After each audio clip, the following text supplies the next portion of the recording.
പാലക്കാട്ടെ ആ പഴയ വീടിപ്പോൾ വെറും ഒരു ശൂന്യമായ കെട്ടിടം മാത്രമായിരുന്നു. സുഹറ ബീവിയുടെ ഇക്ക ഹാജി റഹ്മാൻ മരിച്ചിട്ട് ഒരു വർഷം തികയുന്നു. 42 വർഷത്തെ ദീർഘമായ ദാമ്പത്യത്തിന്റെ സുന്ദരമായ ഓർമ്മകൾ ആ നാലുകെട്ടിന്റെ ഓരോ കോണിലും ഉണ്ടായിരുന്നു. റഹ്മാൻ ഹാജി സ്വന്തം കൈകൊണ്ട് നട്ടുവളർത്തിയ ആ പഴയ മാവുകളും പ്ലാവുകളും വേനൽക്കാലത്ത് കായ്ച്ചു നിൽക്കുമ്പോൾ അതിന്റെ തണലിൽ ഇരുന്ന് ഇക്കയോടൊപ്പം ചായ കുടിക്കുന്നത് സുഹറ ബീവിയുടെ ജീവിതത്തിലെ ഏറ്റവും വലിയ സന്തോഷമായിരുന്നു. ആ വീടിന്റെ വലിയ അടുക്കളയിൽ തന്റെ ഒരേ ഒരു മകൻ അൻവറിന്റെ ഓരോ പെരുന്നാളിനും അവന്റെ ഉയരം അളന്ന് പെൻസിൽ കൊണ്ട് ചുവരിൽ വരച്ചിട്ട അടയാളങ്ങൾ ഇന്നും മായാതെ കിടപ്പുണ്ട്. സുഹറക്ക് അത് വെറും വീടായിരുന്നില്ല, റഹ്മാൻ ഹാജിയുടെയും തന്റെയും ഒരു വലിയ സ്വപ്നമായിരുന്നു. അവരുടെ ചോരയും നീരുമായിരുന്നു അത്. എന്നാൽ ഇക്കയുടെ പെട്ടെന്നുള്ള മരണം സുഹറ ബീവിയുടെ ലോകത്തെയാകെ നിശബ്ദമാക്കി കളഞ്ഞു. സുഹറ ഇപ്പോൾ ആ വലിയ തറവാട്ടിൽ പൂർണ്ണമായും ഒറ്റക്കാണ്. ഉമ്മ, ഈ വലിയ വീട്ടിൽ ഉമ്മ ഇങ്ങനെ ഒറ്റക്ക് കഴിയുന്നത് ഞങ്ങൾക്ക് ആലോചിക്കാൻ പോലും വയ്യ. ചെന്നൈയിൽ വലിയ ബിസിനസ്സുകാരനായ മകൻ അൻവർ ഫോണിലൂടെ എപ്പോഴും പറയും, രാത്രിയിൽ ഉമ്മാക്ക് എന്തെങ്കിലും അസുഖം വന്നാൽ ഞങ്ങൾ ചെന്നൈയിലിരുന്ന് എന്ത് ചെയ്യും? ഒരു ഫോൺ കോൾ ചെയ്യാൻ പോലും ചിലപ്പോൾ ഉമ്മാക്ക് പറ്റിയെന്ന് വരില്ല. അതുകൊണ്ട് ഉമ്മ ഇങ്ങോട്ട് പോരെ. അൻവറിന്റെ ആ ചോദ്യങ്ങളിൽ വലിയ സ്നേഹമാണ് സുഹറ അന്ന് കണ്ടത്. അൻവറിന്റെ ഭാര്യ ജാസ്മിനും ഉമ്മയോട് സ്നേഹത്തോടെ സംസാരിച്ചു. ഉമ്മ ഇങ്ങോട്ട് പോര്, ഫാത്തിമക്കും അഫ്രീനും ഉമ്മ കൂടെയുള്ളത് വലിയൊരു ആശ്വാസമാകും. ഉമ്മാക്ക് അവിടെ ഒറ്റയ്ക്കിരുന്ന് അടുപ്പിൽ പുകയൂതേണ്ടി വരില്ല. വസ്ത്രങ്ങൾ കഴുകാനോ വീട് വൃത്തിയാക്കാനോ ഉമ്മ ഒട്ടും ബുദ്ധിമുട്ടേണ്ടി വരില്ല. എല്ലാം നോക്കാൻ ഇവിടെ ആളുണ്ട്. ഉമ്മാക്ക് ഇവിടെ വന്ന് സുഖമായി വിശ്രമിക്കാം. ആ വാക്കുകളിലെ ചതിക്കുഴികൾ സുഹറ അന്ന് ഒട്ടും തിരിച്ചറിഞ്ഞില്ല. മക്കളുടെ നിർബന്ധത്തിനു മുന്നിൽ സുഹറ ബീവിക്ക് ഒടുവിൽ വഴങ്ങേണ്ടി വന്നു. എന്നാൽ ചെന്നൈയിലേക്ക് പോകണമെങ്കിൽ ആ തറവാട് വീട് വിൽക്കണമെന്ന അൻവറിന്റെ നിബന്ധന സുഹറയെ വലിയ സങ്കടത്തിലാക്കി. ഉമ്മ, നാട്ടിലൊരു സ്വത്തുണ്ടെങ്കിൽ ഉമ്മയുടെ മനസ്സെപ്പോഴും അങ്ങോട്ടേക്ക് തന്നെ പോകും. മാത്രവുമല്ല, ചെന്നൈയിൽ എനിക്ക് ബിസിനസ് അല്പം കൂടി വിപുലീകരിക്കാൻ കുറച്ച് പണത്തിന്റെ ആവശ്യമുണ്ട്. ഈ വീട് വിറ്റ് ആ പണം കൂടി എടുത്താൽ നമുക്ക് ചെന്നൈയിൽ കുറച്ചും കൂടി വലിയൊരു ഫ്ലാറ്റ് വാങ്ങാം. അൻവർ ഉമ്മയെ വിശ്വസിപ്പിച്ചു.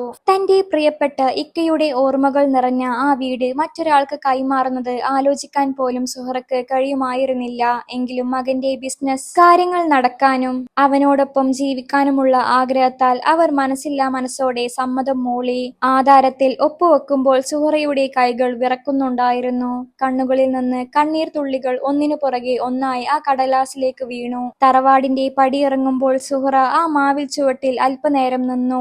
റഹ്മാൻ ഹാജി തനിക്ക് നൽകിയ തട്ടവും കൈവളകളും അവർ നെഞ്ചോട് ചേർത്ത് പിടിച്ചു. അൻവർ ഉമ്മയെ കാറിലേക്ക് കയറ്റി. കാർ പതുക്കെ നീങ്ങി തുടങ്ങിയപ്പോൾ തന്റെ ജീവിതം മുഴുവൻ ജീവിച്ചു തീർത്ത ആ മണ്ണ് ദൂരെ മറയുന്നത് സുഹറ നോക്കി നിന്നു. അപ്പോഴും മകൻ തനിക്ക് നൽകാൻ പോകുന്ന സുഖകരമായ ജീവിതത്തെക്കുറിച്ചുള്ള പ്രതീക്ഷകൾ മാത്രമായിരുന്നു അവരുടെ മനസ്സിൽ. ചെന്നൈയിലേക്കുള്ള യാത്രയിലുടനീളം അൻവർ വലിയ വലിയ കാര്യങ്ങൾ സംസാരിച്ചു കൊണ്ടിരുന്നു. ഫ്ളാറ്റിലെ സൗകര്യങ്ങളെക്കുറിച്ചും മകളുടെ പഠനത്തെക്കുറിച്ചും അവൻ വാചാലനായി. എന്നാൽ സുഹറയുടെ മനസ്സ് അപ്പോഴും വീടിന്റെ ഉമ്മറത്തായിരുന്നു. അവിടുത്തെ തണുത്ത കാറ്റും പള്ളിയിൽ നിന്നുള്ള ബാങ്ക് വിളിയും അവരുടെ കാതുകളിൽ മുഴങ്ങിക്കൊണ്ടിരുന്നു. എങ്കിലും മകന്റെ സന്തോഷമാണ് തന്റെ സന്തോഷമെന്ന് അവർ സ്വയം ആശ്വസിച്ചു. ചെന്നൈയിലെ ആഡംബര ഫ്ളാറ്റിൽ എത്തിയപ്പോൾ സുഹറ ബീവിക്ക് എല്ലാം ഒരു പുതിയ അനുഭവമായിരുന്നു. വലിയ കെട്ടിടങ്ങളും എയർ കണ്ടീഷണറുകളും ആധുനിക അടുക്കള സംവിധാനങ്ങളും അവിടെ ഉണ്ടായിരുന്നു. ആദ്യത്തെ കുറച്ച് ദിവസങ്ങൾ വളരെ സന്തോഷത്തോടെയാണ് കടന്നുപോയത്. പേരക്കുട്ടികളായ ഫാത്തിമയും അഫ്രീനും ഉമ്മുമ്മയുടെ കൂടെ വന്നിരുന്ന് നാട്ടിലെ കഥകൾ കേട്ടു. മരുമകൾ ജാസ്മിൻ സുഹറക്ക് സമയത്തിന് ഭക്ഷണവും ചായയും നൽകി പരിചരിച്ചു. എന്നാൽ ദിവസങ്ങൾ കഴിഞ്ഞതോടെ ഫ്ളാറ്റിലെ അന്തരീക്ഷം മാറിത്തുടങ്ങി. അൻവർ ബിസിനസ് തിരക്കുകളിലേക്ക് പൂർണ്ണമായി മുഴുകി. രാവിലെ പോയാൽ അർദ്ധരാത്രിയിലാണ് അവൻ തിരിച്ചെത്തുക. ഉമ്മയോട് ഇരുന്ന് 2 വാക്ക് സംസാരിക്കാൻ പോലും അവന് സമയമില്ലാതായി. ജാസ്മിൻ തന്റെ പാർട്ടി തിരക്കുകളുമായി നടന്നു. കുട്ടികൾ 2 പേരും മൊബൈൽ ഫോണുകളിലും കമ്പ്യൂട്ടർ ഗെയിമുകളിലും അഭയം പ്രാപിച്ചതോടെ സുഹറ വീണ്ടും ആ വലിയ ഫ്ളാറ്റിൽ ഒറ്റക്കായി. നാട്ടിലെ പോലെ അയൽവാസിക്കാരോട് സംസാരിക്കാനോ വിശേഷങ്ങൾ പങ്കുവെക്കാനോ ഇവിടെ ആരുമില്ലായിരുന്നു. ഫ്ളാറ്റിന്റെ ജനാലിലൂടെ നോക്കിയാൽ കാണുന്ന വലിയ കോൺക്രീറ്റ് കാടുകൾ മാത്രം. അടുക്കളയിൽ കയറി മക്കൾക്ക് ഇഷ്ടമുള്ള എന്തെങ്കിലും വിഭവം ഉണ്ടാക്കാൻ ഉണ്ടാക്കാമെന്ന് വിചാരിച്ചാൽ ജാസ്മിൻ അത് ഇഷ്ടമല്ല. ഉമ്മ അവിടെ വിശ്രമിച്ചോളൂ, ഇവിടുത്തെ മോഡേൺ കിച്ചൺ ഉമ്മാക്ക് കൈകാര്യം ചെയ്യാൻ അറിയില്ല എന്ന് പറഞ്ഞ് ജാസ്മിൻ സുഹറയെ അടുക്കളയിൽ നിന്ന് മാറ്റി നിർത്തി. ഒരു തടവറയിൽ അകപ്പെട്ടതുപോലെയുള്ള അവസ്ഥയായിരുന്നു സുഹറ ബീവിക്ക്. ദിവസവും 5 നേരം നിസ്കരിക്കുകയും ഖുർആൻ ഓതുകയും ചെയ്യുക എന്നതൊഴിച്ചാൽ അവർക്ക് മറ്റ് ജോലികളൊന്നും ഇല്ലായിരുന്നു. നാട്ടിൽ സജീവമായി ഓടി നടന്ന് പണി ചെയ്തിരുന്ന സുഹറക്ക് ഈ വിശ്രമം ഒരു വലിയ ശാപമായി തോന്നിത്തുടങ്ങി. മാസങ്ങൾ കഴിഞ്ഞപ്പോൾ ജാസ്മിന്റെ പെരുമാറ്റം മാറി. സുഹറ ബീവിക്ക് ഭക്ഷണം നൽകുന്നതിൽ അവൾ മടി കാണിച്ചു. ഉമ്മ കുട്ടികളെ പഴയ കഥകൾ പറഞ്ഞ് ചീത്തയാക്കരുത്, അവർക്ക് പഠിക്കാനുണ്ട് എന്ന് അവൾ മുഖത്ത് നോക്കി പറഞ്ഞു. ഒരു ദിവസം സുഹറക്ക് പനി വന്നപ്പോൾ ഒരു ഗ്ലാസ് ചൂടുവെള്ളം ചോദിച്ചതിന് എനിക്കിവിടെ ഒരുപാട് പണിയുണ്ട്, അതിനിടയിലാണ് നിങ്ങളുടെ ഓരോ ആവശ്യങ്ങൾ എന്ന് ജാസ്മിൻ പിറുപിറുത്തു. സങ്കടം അൻവറിനോട് പറഞ്ഞപ്പോൾ ഉമ്മാക്ക് തോന്നുന്നതാണ്, ഇവിടെ എല്ലാ സുഖങ്ങളും ഇല്ലേ എന്നായിരുന്നു അവന്റെ മറുപടി. സ്വന്തം മകന്റെ ഈ അവഗണനയും ജാസ്മിന്റെ കുത്തുവാക്കുകളും സുഹറയുടെ ആത്മാഭിമാനത്തെ ഏറെ വേദനിപ്പിച്ചു. ഒരു ഞായറാഴ്ച വീട്ടിൽ നടന്ന പാർട്ടിയിൽ ജാസ്മിന്റെ കൂട്ടുകാരി സുഹറയെ കണ്ടു. ഇത് നിങ്ങളുടെ പുതിയ ജോലിക്കാരിയാണോ എന്ന് ചോദിച്ചു. അതിന് ജാസ്മിൻ പരിഹാസത്തോടെ മറുപടി നൽകി, ഈ അല്ല, അൻവറിന്റെ ഉമ്മയാണ്, നാട്ടിലെ തറവാടൊക്കെ വിറ്റ് ഇപ്പോൾ ഞങ്ങളുടെ കൂടെയാണ് താമസം. തുടർന്ന് സുഹറയുടെ മുഖത്ത് നോക്കി അവൾ ആ മാരകമായ വാക്കുകൾ പറഞ്ഞു. ഉമ്മാനെ കൊണ്ട് ഒരു ഉപകാരവുമില്ല, വെറുതെ ഇരുന്ന് തിന്നാ മാത്രം അറിയാം. പാർട്ടിക്കെത്തിയവരുടെ മുന്നിൽ വെച്ചുണ്ടായ ആ കടുത്ത അപമാനം സുഹറ ബീവിയുടെ നെഞ്ച് തകർത്ത് കളഞ്ഞു. അൻവർ പോലും അത് തിരുത്താൻ ശ്രമിച്ചില്ല. അന്ന് രാത്രി അവർ ഒരു തുള്ളി ഭക്ഷണം പോലും കഴിക്കാതെ കരഞ്ഞു തീർത്തു. ആ രാത്രി സുഹറ ബീവിക്ക് ഒട്ടും ഉറങ്ങാൻ കഴിഞ്ഞില്ല. സൗജന്യമായി ഭക്ഷണം കഴിക്കുന്നു എന്ന ജാസ്മിന്റെ വാക്കുകൾ അവരുടെ കാതുകളിൽ മുഴങ്ങി. സ്വന്തം മകന്റെ വീടാണെങ്കിലും താൻ അവിടെ ഒരു യാചകയെ പോലെയായിരിക്കുന്നു. തറവാട് വിറ്റ പണം കൊണ്ടാണ് അൻവർ ഈ ആഡംബരം ആസ്വദിക്കുന്നത് എന്ന സത്യം അവൻ മറന്നുപോയി. സുഹറ തന്റെ പഴയ ഡയറി എടുത്തു നോക്കി. തറവാട് വീടിരുന്ന ഭൂമി മാത്രമാണ് അൻവർ വിറ്റതെന്നും ബാക്കി വലിയൊരു തെങ്ങിൻ തോപ്പ് ഇപ്പോഴും സ്വന്തം പേരിലുണ്ടെന്നും അവർ മനസ്സിലാക്കി.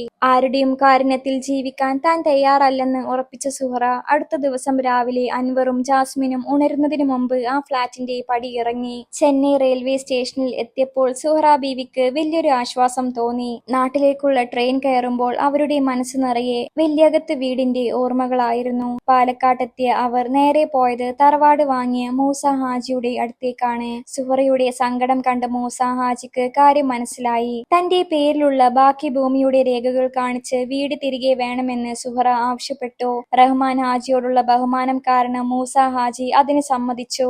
ബീവി തൽക്കാലം അവിടെ താമസിച്ചോളൂ, പണത്തിന്റെ കാര്യം പതുക്കെ സംസാരിക്കാം എന്ന അദ്ദേഹത്തിന്റെ വാക്കുകൾ സുഹറക്ക് വലിയൊരു തണലായി മാറി. അങ്ങനെ സുഹറ ബീവി വീണ്ടും തന്റെ പ്രിയപ്പെട്ട വലിയകത്ത് വീട്ടിലേക്ക് തിരികെ എത്തി. അയൽവാസികളുടെ സഹായത്തോടെ അവർ വീട് വൃത്തിയാക്കി. അടുപ്പിൽ വീണ്ടും പുക ഉയർന്നു. തന്റെ പേരിലുണ്ടായിരുന്ന തെങ്ങിൻ തോപ്പ് വിറ്റ് കിട്ടിയ പണം കൊണ്ട് അവർ മൂസ ഹാജിക്ക് വീടിന്റെ തുക പൂർണ്ണമായി നൽകി. അങ്ങനെ തറവാട് വീട് നിയമപരമായി വീണ്ടും സുഹറയുടെ സ്വന്തം പേരിൽ തന്നെയായി മാറി. അതേസമയം ചെന്നൈയിൽ ഉമ്മയെ കാണാതെ അൻവറും ജാസ്മിനും പരിഭ്രാന്തരായി. ജാസ്മിന്റെ കുത്തുവാക്കുകൾ കാരണമാണ് ഉമ്മ ഇറങ്ങിപ്പോയതെന്ന് അറിഞ്ഞപ്പോൾ അൻവറിന് വലിയ കുറ്റബോധം തോന്നി. ഉമ്മ നാട്ടിലെത്തി വീട് തിരിച്ചു വാങ്ങിയ വിവരം അറിഞ്ഞ അവർ അവരെ കൂട്ടിക്കൊണ്ട് വരാൻ നാട്ടിലേക്ക് തിരിച്ചു. അൻവറും ജാസ്മിനും തറവാട്ടിലെത്തി സുഹറയുടെ കാൽക്കൽ വീണ് കരഞ്ഞ് ക്ഷമ ചോദിച്ചു. എന്നാൽ ചെന്നൈയിലേക്ക് തിരികെ വരാൻ അവർ വിസമ്മതിച്ചു.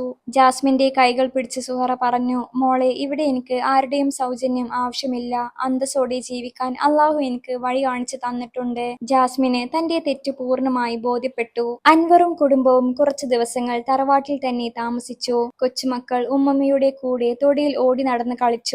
അൻവറിന്റെ മനസ്സിൽ ഇപ്പോൾ അഹങ്കാരത്തിനു പകരം സ്നേഹത്തിന്റെയും തിരിച്ചറിവിന്റെയും വെളിച്ചമായിരുന്നു. രാത്രിയിൽ കൊച്ചുമക്കൾക്ക് കഥകൾ പറഞ്ഞു കൊടുക്കുമ്പോൾ സുഹറയുടെ മനസ്സിൽ വലിയൊരു സമാധാനം നിറഞ്ഞു. അവർ തന്റെ ഡയറിയിൽ കുറിച്ചു, ചതിയുടെ കൊട്ടാരങ്ങളെക്കാൾ സത്യത്തിന്റെ കുടിലാണ് കുളിർമയുള്ളത്. എന്റെ തറവാടിന്റെ ഉമ്മറത്ത് ഇന്ന് ഞാൻ സ്വതന്ത്രയാണ്. ആരുടെയും സൗജന്യം ആവശ്യമില്ലാത്ത അന്തസ്സുള്ള സ്ത്രീ. വലിയകത്ത് വീട്ടിൽ വീണ്ടും സന്തോഷത്തിന്റെ പുലരി ഉദിച്ചുയർന്നു. സുഹറ ബീവി സമാധാനത്തോടെ ഉറങ്ങാൻ കിടന്നു.